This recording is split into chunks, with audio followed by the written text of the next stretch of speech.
Hey guys, this is a cabinet we found at Goodwill. Whoop, my mistake. I meant Angel View. You could tell it's in pretty rough shape. I had like a weird mirror on top, a couple drawers, and one single shelf there. My wife here is using a paint scraper to take off most of the thick latex paint that was on this thing.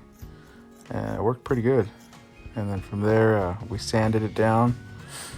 And here I'm removing some of the drawers. We decided to go with some shelves on that end and keep two drawers down at the bottom. And then I also hollowed out the front of the doors. You'll see at the end what it looks like. And then after I got that piece of wood out, went ahead and made some shelves for it.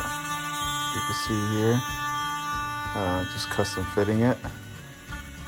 And it drops right into place, right there.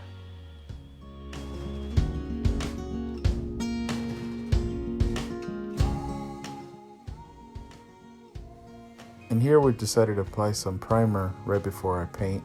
We just didn't want anything to bleed through, like any dark colors or wood colors. So pretty important step here.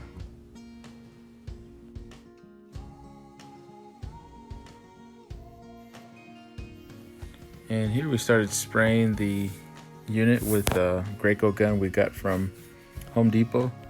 It's a little pricey, but it's a good investment. Works really good. And here we added decorative paper to the bottom of the drawers and stapled some chicken wire to the back of the front doors. And this is the finished product right here. Hope you guys enjoyed the video. Thanks for watching.